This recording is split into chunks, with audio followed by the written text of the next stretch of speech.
Assalamualaikum warahmatullahi wabarakatuh. Selamat siang anak-anak. Bertemu kembali dalam pelajaran IPA. Sebelum kita mulai pelajaran, alangkah baiknya kalau kita berdoa terlebih dahulu. Berdoa menurut agama dan kepercayaannya masing-masing. Berdoa dimulai.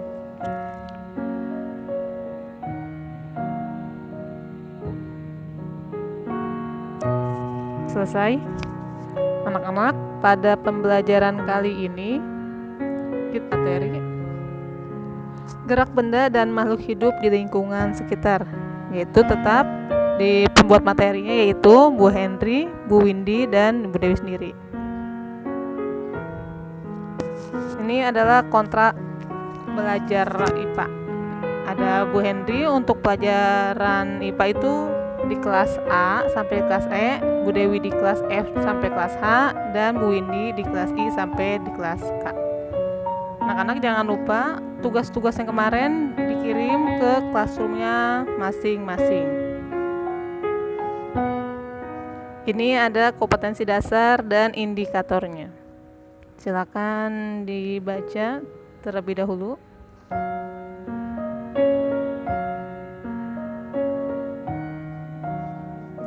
Ini ada tujuan pembelajarannya. Yang pertama, siswa dapat menganalisis alat gerak hewan berdasarkan kesesuaian dengan lingkungan hidupnya. Yang kedua, siswa dapat menjelaskan sistem otot hewan yang sesuai dengan pola gerak. Yang ketiga, siswa dapat mengaitkan struktur tubuh hewan dengan gerak hewan. Yang keempat, siswa dapat menjelaskan pengaruh gaya terhadap gerak pada hewan. Ini ada Bu Henry yang untuk di kelas 8A sampai kelas 8E. Ada Bu Dewi sendiri untuk di kelas 8F sampai 8H. Dan di sini ada Bu Windy di kelas 8I sampai 8K. Tugas-tugas yang kalian kumpulkan langsung diperiksa oleh guru-guru kalian. Yang pertama yaitu sistem gerak pada hewan. Salah satu sifat makhluk hidup adalah bergerak. Jadi namanya makhluk hidup itu pasti bergerak. Hewan bergerak dengan berbagai macam cara. Misalnya yang pertama berjalan, yang kedua berlari, yang ketiga terbang, yang keempat berenang, yang kelima yaitu merayap. Hewan dapat bergerak menggunakan otot dan rangkanya terutama kaki. Ikan bergerak menggunakan sirip dan burung terbang menggunakan sayap.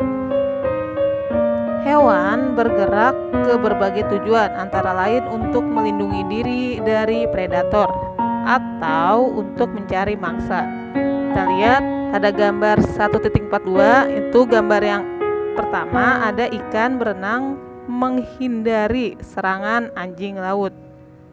Dan gambar yang kedua itu burung elang terbang untuk menangkap ikan di danau. Bisa kalian lihat sendiri ya. Kemudian sini yang pertama yaitu gerak hewan di dalam air. Air memiliki kerapatan yang lebih besar dibandingkan udara, sehingga hewan lebih sulit bergerak di air daripada di udara. Air memiliki daya angkat lebih besar dibandingkan dengan udara, dan tubuh hewan yang hidup di air memiliki massa jenis yang lebih kecil daripada lingkungannya. Kedua hal tersebut mengakibatkan hewan yang hidup di air dapat melayang-layang di dalam air dengan mengeluarkan sedikit energi karena adanya gaya angkat oleh air. Tubuh ikan dilengkapi oleh otot dan tulang belakang yang fleksibel untuk mendorong ekor dan sirip ikan di dalam air. Ikan memiliki sirip tambahan yang berfungsi untuk menjaga keseimbangan. Untuk mengatur gerakan naik turun, ikan memiliki gelembung renang yang dapat mengeluarkan gas, biasanya berupa oksigen ya. Lihat pada gambar yang pertama itu ada nyamuk yang sedang bertelur. Yang kedua itu ada anggang-anggang. Hewan ini adalah hewan yang memanfaatkan sifat tegangan permukaan air. Bisa kalian lihat sendiri ya.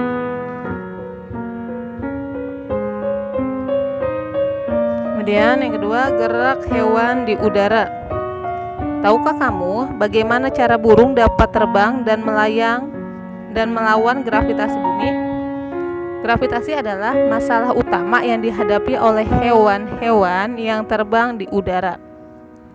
Tubuh hewan-hewan tersebut harus memiliki gaya angkat yang besar untuk mengimbangi gaya gravitasi. Salah satu upaya untuk memperbesar gaya angkat adalah dengan menggunakan sayap. Prinsip yang sama diterapkan pada pesawat terbang. Bisa kalian lihat sendiri, sayap pesawat dibuat dengan prinsip menyerupai sayap burung. Sayap burung tersusun atas kerangka yang kuat dan ringan, serta otot yang kuat. Sayap burung memiliki bentuk melengkung sehingga udara yang mengalir pada bagian bawahnya. Hal ini akan menghasilkan gaya angkat dan daya dorong yang efektif untuk pergerakan burung.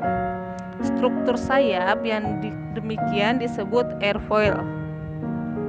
Saat sayap dikepakkan, sayap memberikan gaya aksi terhadap udara di bawah sayap, sehingga udara akan mengalir ke bawah.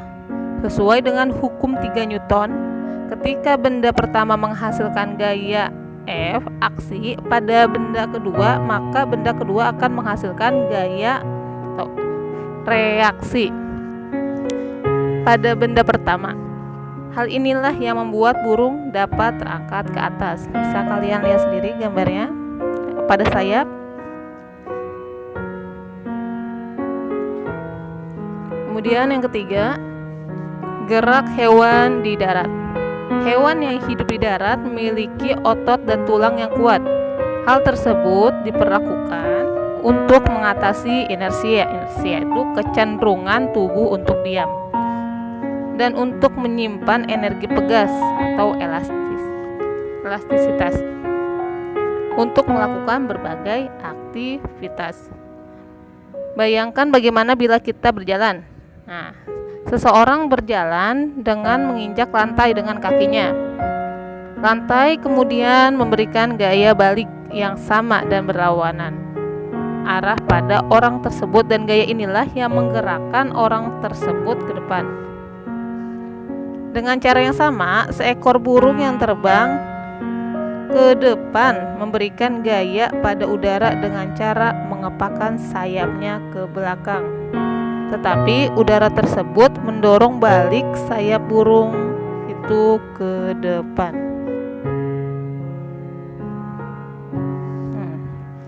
Gajah dan kerbau memiliki massa tubuh yang sangat besar. Akibatnya, untuk bergerak, gajah dan kerbau harus melawan inersia yang nilainya juga sangat besar.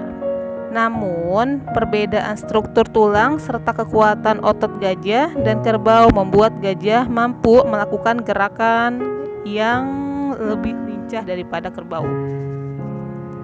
Lain halnya dengan kuda, harimau, dan kijang. Ketika hewan tersebut memiliki struktur rangka dan otot yang sangat kuat, kijang dan harimau memiliki bentuk kaki yang lebih ramping, sehingga kijang dan harimau mampu menyimpan elastisitas yang tinggi.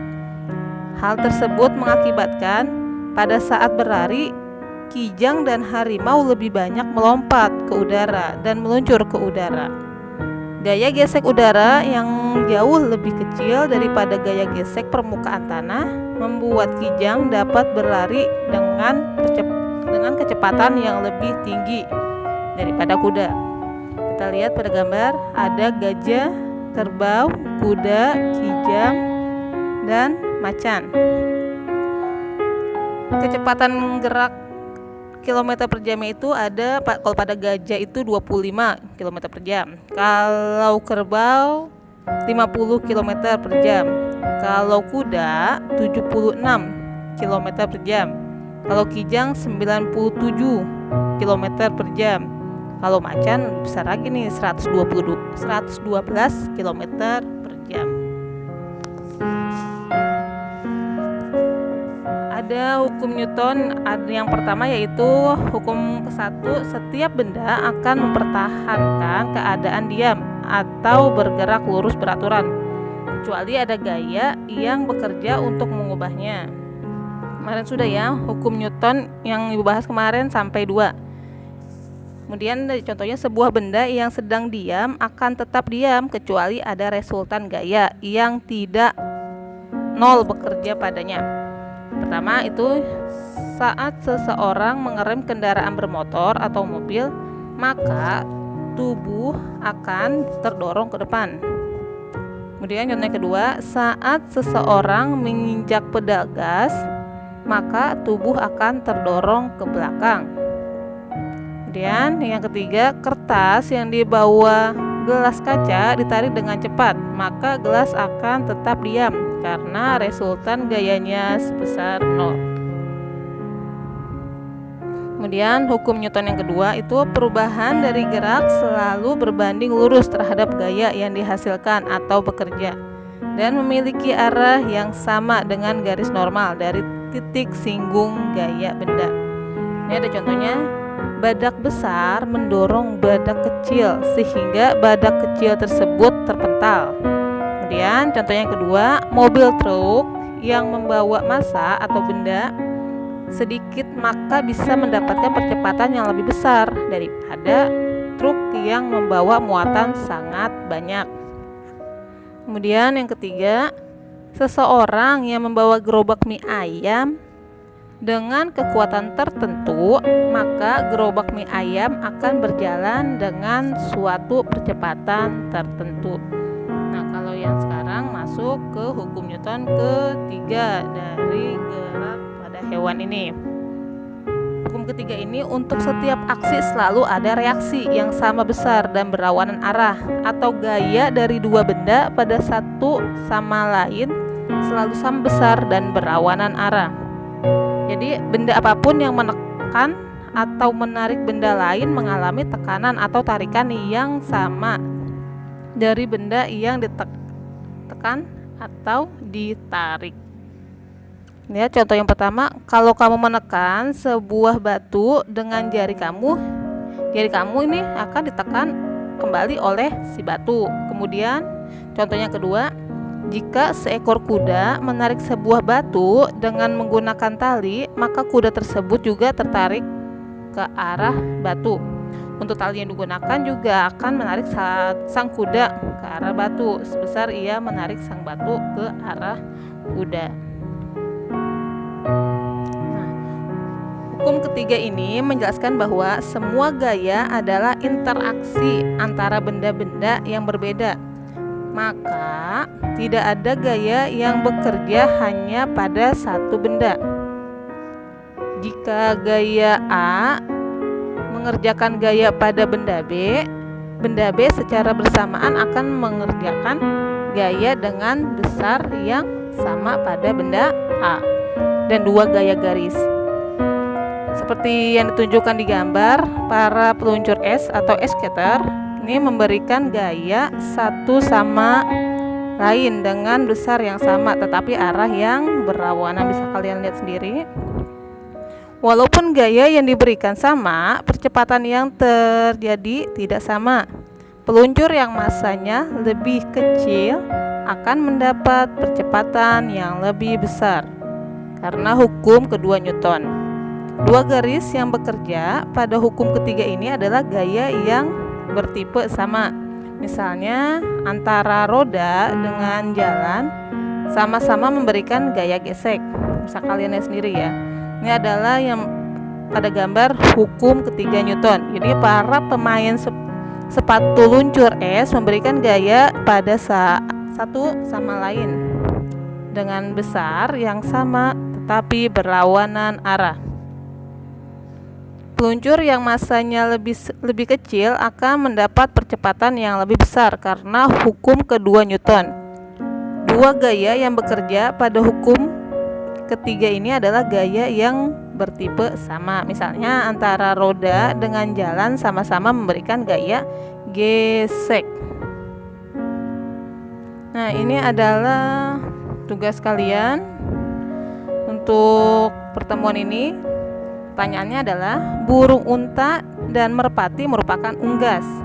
Namun, mengapa burung unta tidak dapat terbang sedangkan burung merpati dapat terbang? Jelaskan berdasarkan struktur tubuhnya. Kerjakan di buku latihan masing-masing. Ibu tunggu tugas-tugas kalian ke Google Classroom-nya masing-masing. Jelas ya? Selesai. Sekian dari Ibu. Wabillahi taufiq wal hidayah. Wassalamualaikum warahmatullahi wabarakatuh.